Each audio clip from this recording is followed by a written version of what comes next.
Que Dios les bendiga a todos, hermanos. Buenos días. Sean bienvenidos una vez más a esta transmisión donde compartimos la palabra de Dios. Estamos contentos que cada uno de ustedes nos pueda acompañar, ya sea en vivo o en diferido. Es una bendición.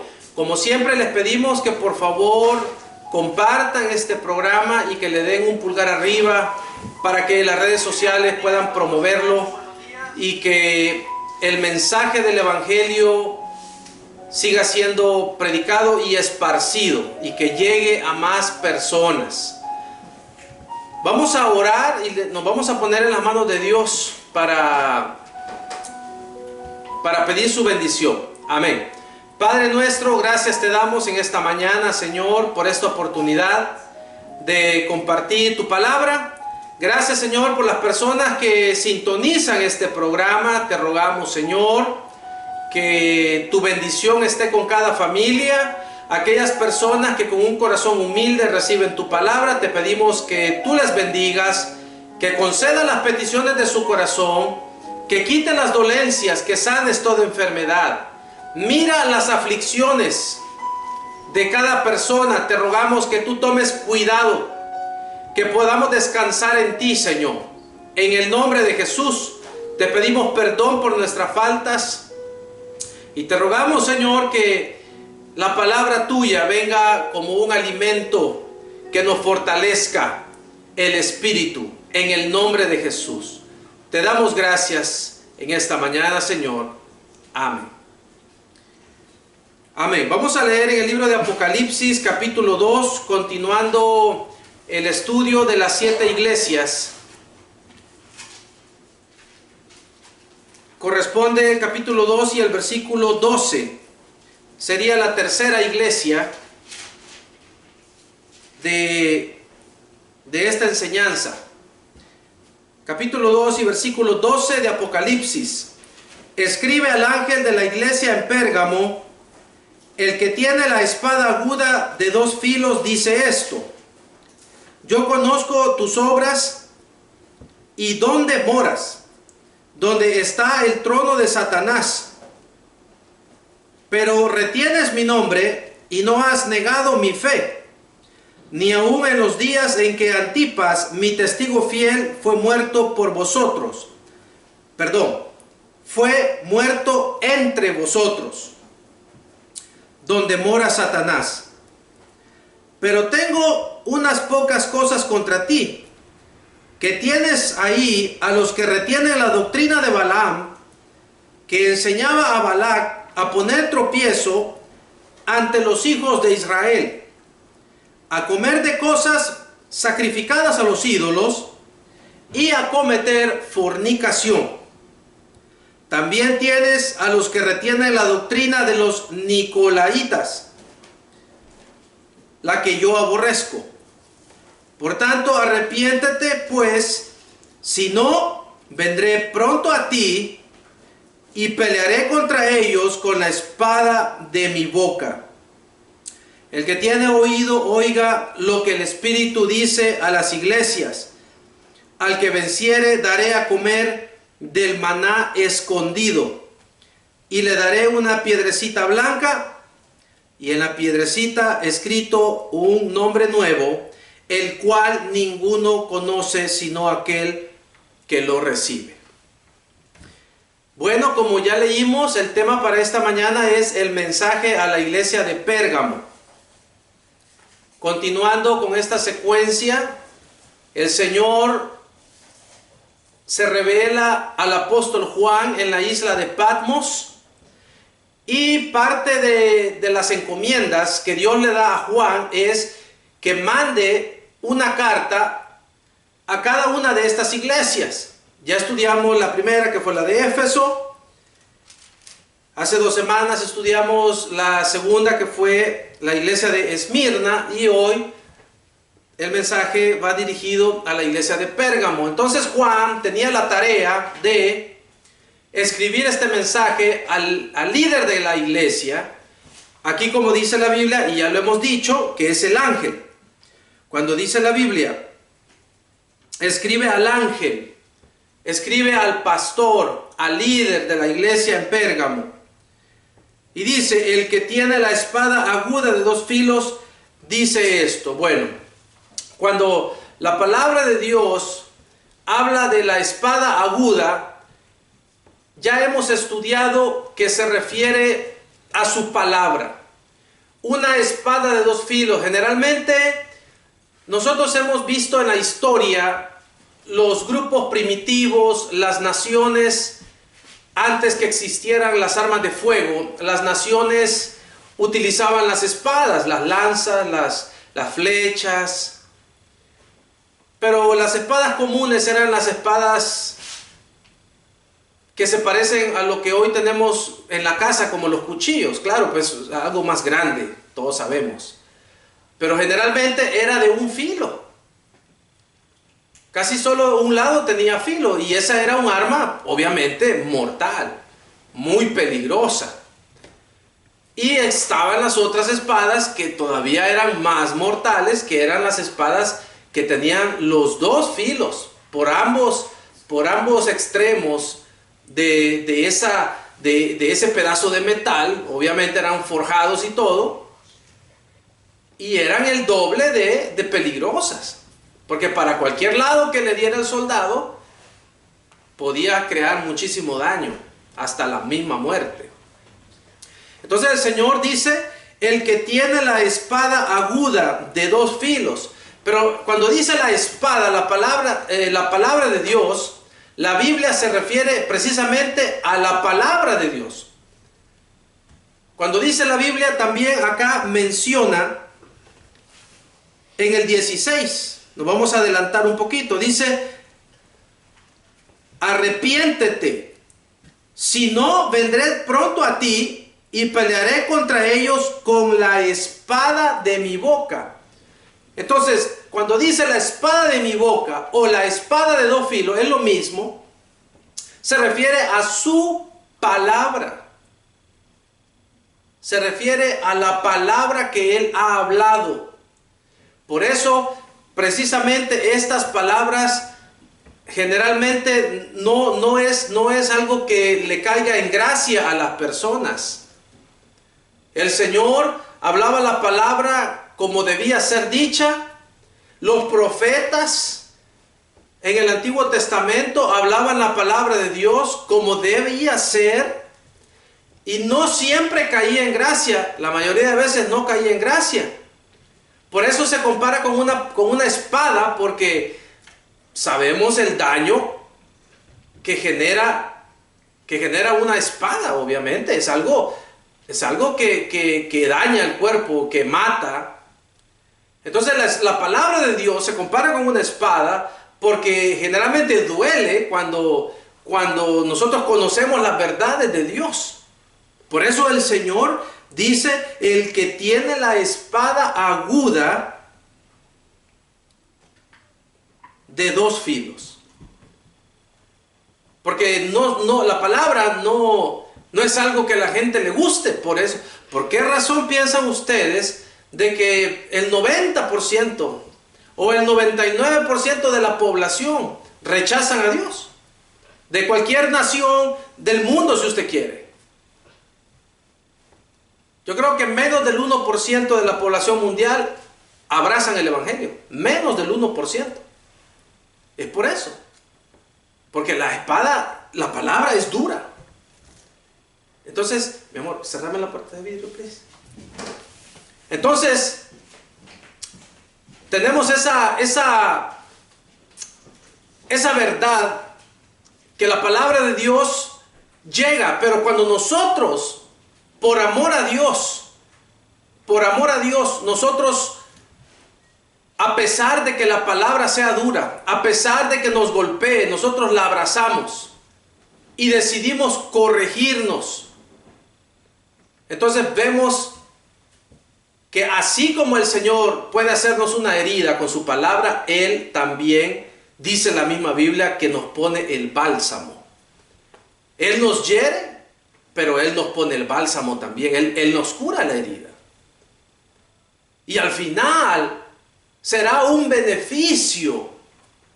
Será un beneficio cuando nosotros en lugar de oponernos, en lugar de poner resistencia a la palabra, la recibamos con humildad y que corrijamos lo que el Señor nos está mandando a corregir. Dice el 13: conozco tus obras y dónde moras, donde está el trono de Satanás. Pero retienes mi nombre y no has negado mi fe, ni aun en los días en que Antipas, mi testigo fiel, fue muerto entre vosotros, donde mora Satanás. Bueno, habíamos dicho también que estas iglesias de Apocalipsis geográficamente estaban ubicadas en lo que hoy es Turquía. Esa era el área donde estaban ubicadas y pues bañadas por las costas del mar Mediterráneo. Ahora, donde se encontraba específicamente Pérgamo, en la ciudad tenían un ídolo. Era un ídolo pues en forma de serpiente y le decían el dios de la sanidad. Entonces posiblemente por eso el Señor le dice acá a los hermanos de Pérgamo que ellos moraban, ellos vivían donde estaba el trono de Satanás. Ahora nosotros, hermanos, en la modernidad, ya, bueno, en el mundo occidental no hay ídolos así gigantescos que las personas adoren, tal vez no. Bueno, allá en Asia, en algunos lugares sí los hay, pero en esta parte no hay. Sin embargo, no es necesario que haya una estatua, no es necesario que haya un ídolo para decir que Satanás tiene ahí su trono. Yo les aseguro que en el lugar donde ustedes viven, aquí en el mundo occidental, sea en el norte, en el sur o en el centro, o sea en Europa, no importa, pero la manera de vivir de las personas claramente evidencian lo que dijo Cristo. ¿Qué dijo Cristo? Que Satanás es el príncipe de este mundo. Entonces, Pérgamo, el Señor le dijo, vives donde Satanás tiene su trono, pero resulta que también nosotros vivimos donde Satanás tiene su trono.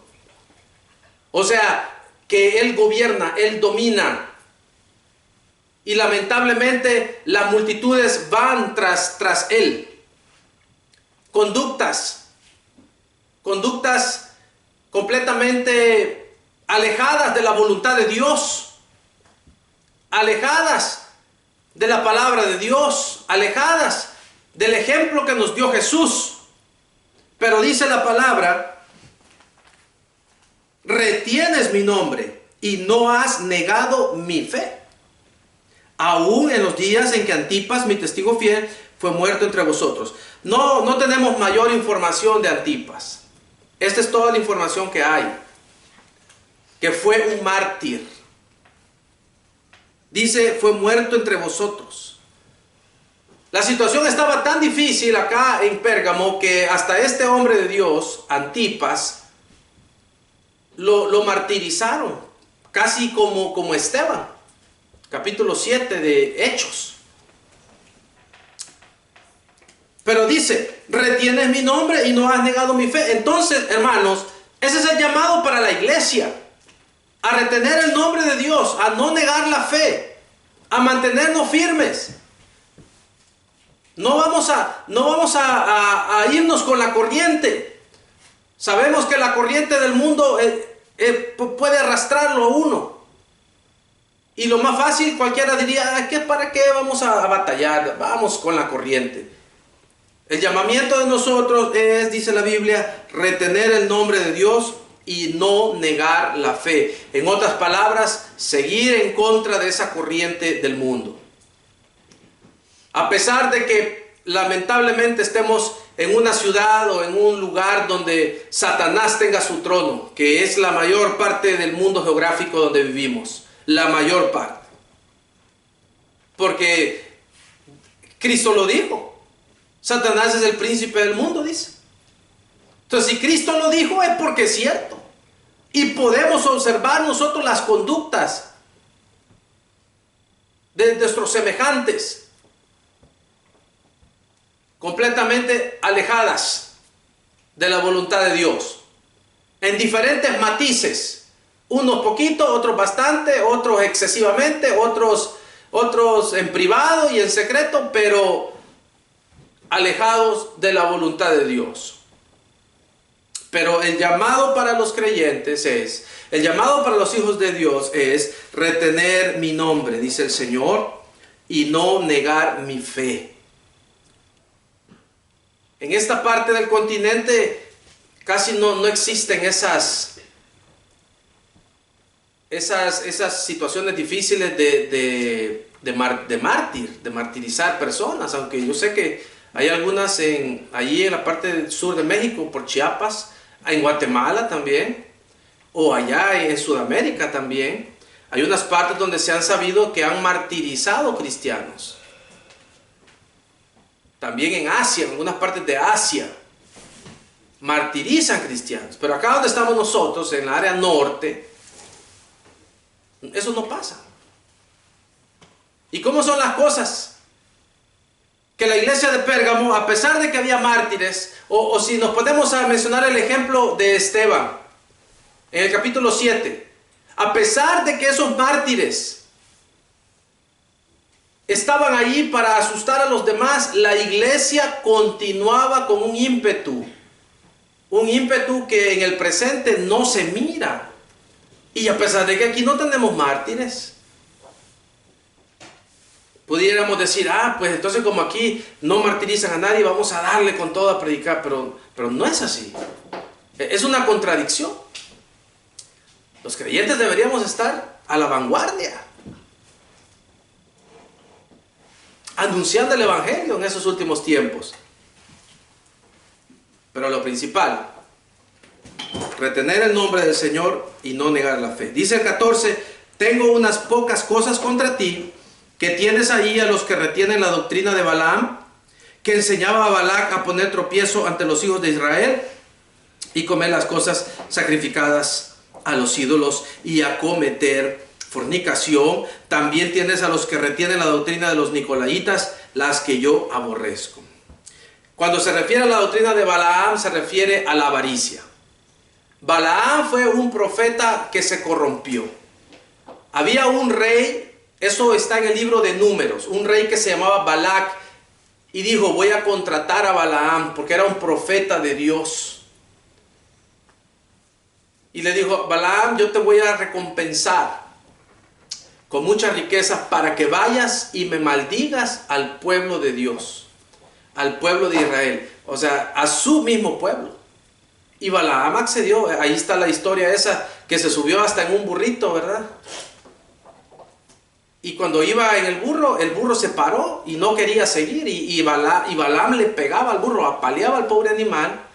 Y dice la Biblia que el burro le habló al profeta. Así dice la Biblia. ¿Verdad? Volteó la cabeza y le dijo, ¿por qué me estás pegando? Le dijo. ¿Y por qué no te apuras? Le decía. Imagínense aquel hablando con el burro, ¿verdad? Apurate pues, le dijo, que no estás viendo que está ahí un ángel y te va a cortar la cabeza. O sea, qué cosas, que el burro había visto a un ángel y Balaam no lo había visto. O sea, el burro salvó a Balaam ese día. Pero Balaam iba ciego de avaricia. Entonces, cuando dice la doctrina de Balaam, se refiere a la avaricia. Hermanos, ustedes díganme, si no está metida esa doctrina hoy en la mayoría de lugares que se llaman iglesias hoy acá. El motor es la avaricia. El motor es la avaricia, es el dinero. Y también dicen los nicolaitas son los libertinos. Pueden hacer cuanta cosa usted quiera, no tenga pena. Porque eso dicen, los nicolaitas decían, eso está en la carne y cuando nos vamos con Cristo, nos vamos el puro espíritu. Entonces no importa. Entonces los libertinos y los avaros, por el amor de Dios, hermano, son las dos cosas que más se ven hoy en las iglesias. Avaricia y libertinaje. Es lo que más se ve. Y dice la palabra la que yo aborrezco, dice el Señor. El Señor aborrece tales conductas. Puede ser que no podamos evitar que estemos en un lugar donde esté el trono de Satanás, como en Pérgamo. No importa dónde nos vayamos. Usted se quiere ir para el sur, el norte, el occidente o el oriente. Cualquier lugar geográfico que se vaya, ahí va a haber una situación que se puede considerar el trono de Satanás. Pero nuestro corazón debe ser fiel. Y aquí los hermanos, estaban los nicolaitas y los de Balaam ahí en la iglesia de Pérgamo. Y al Señor no le gustó, ¿verdad? Yo creo que quizás es que no le puedo decir nada a ese hermano porque diezma. Es que yo sé que él tiene una situación, pero se va a enojar. Entonces los pastores a veces por miedo a no quedar mal, no hablan la cosa como debe ser. Miren, pastores, yo sé que a veces hay gente malcriada que cuando uno se baja del púlpito, lo están esperando para reclamarle, gente endemoniada. Hay que le reclamen, chi. Usted siga predicando parejo como debe ser. Parejo, por eso dice, ya dijimos, la espada de la palabra les cala, los hiere. Pero el siervo de Dios debe predicar. Y no debemos ser tolerantes ni con los balaamitas ni con los nicolaitas. Dice el 16, arrepiéntete, pues si no vendré a ti pronto y pelearé contra ellos con la espada de mi boca. Ahí está. El que tiene oído, oiga lo que el Espíritu dice a las iglesias. Al que venciere, daré a comer el maná escondido y daré una piedrecita blanca y en la piedrecita escrito un nombre nuevo, el cual ninguno conoce sino aquel que lo recibe. Bueno, ahí está. Aquellos que un día han tenido curiosidad de averiguar cómo sabía el maná, tenga paciencia, porque un día el Señor le va a dar de comer maná. Ahí dice. Y lo de la piedrecita blanca, pues no tenemos mayor información de eso. El Señor le va a dar un nombre escrito. Yo no sé cómo va a ser eso, ¿verdad? Porque si nos va a dar una piedrecita con nuestro nombre, mira, así te vas a llamar. Y dice Chepe, ¿verdad? Pero solo vos vas a saber. Está difícil, ¿verdad? Porque, hey, ¿cómo te llamas? No puedo decir, porque solo yo tengo que saber. Aquí está en la piedra. O sea, no se sabe, ¿verdad? Pueden ser representaciones de una situación diferente de bendición que el Señor nos va a dar. Pero hay muchas cosas que no las logramos comprender porque estamos en esta carne. Pero cuando estemos en el Espíritu, yo les aseguro que nos vamos a dar cuenta que nosotros éramos como un átomo en el infinito. El Espíritu, cuando ya hemos dicho, cuando usted se libera del cuerpo, pues yo nunca me he muerto, pero trato de imaginarme que vamos a toda preocupación se va a ir. Y entonces podremos comprender estas verdades que hoy no comprendemos.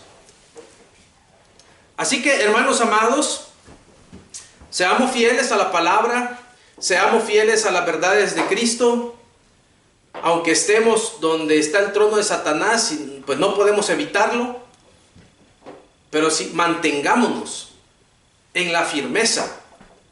Y los predicadores, los pastores debemos predicar con valentía. No se abstenga solo por miedo de que se vayan a enojar con usted. No se abstenga, hay que soltar, suelte la palabra. Suelte la palabra, porque si no el Señor le va a dar la reprensión como se la dio a Pérgamo, que Pérgamo estaba ahí siendo tolerante con esta gente. Y dice que son conductas que el Señor aborrece. Así que mantengámonos firmes, hermanos. Y aquellos que han llevado una vida licenciosa, ahí donde usted está, usted puede arrepentirse. Haga una oración en lo privado. Pídale a Dios que le perdone. Pídale al Señor Jesús que le lave con su sangre. Que usted quiere ser su hijo y que quiere alejarse de esas situaciones. Hágalo con un corazón sincero y el Señor le va a perdonar. Y de ahí en adelante trate de congregarse en una iglesia, lea la Biblia y usted absténgase, porque eso es algo que uno debe hacer. usted absténgase de todo aquello que usted sabe que no le beneficia, aquello que ofende al Señor. Amén. Vamos a orar. Padre nuestro que estás en los cielos, te damos gracias por tu palabra, Señor. Bendito eres para siempre. Gracias por el consejo. Gracias, Señor, por este mensaje donde nos enseñas que tú aborreces la avaricia. Tú aborreces el libertinaje en tu iglesia. Yo te pido, Señor, que tú des la valentía a tus siervos, a los pastores que están, Señor, enfrentando esas adversidades de los nicolaitas, de los balaamitas, y que les des la valentía y el coraje para que den tu palabra, Señor, como debe ser, como tú quieres. Sabemos que tu palabra es como una espada que aunque hiere, pero tú pones el bálsamo, Señor, cuando la recibimos con humildad. Bendice a las personas que con humildad reciben este mensaje. Aquellos que se arrepienten de corazón, perdónales.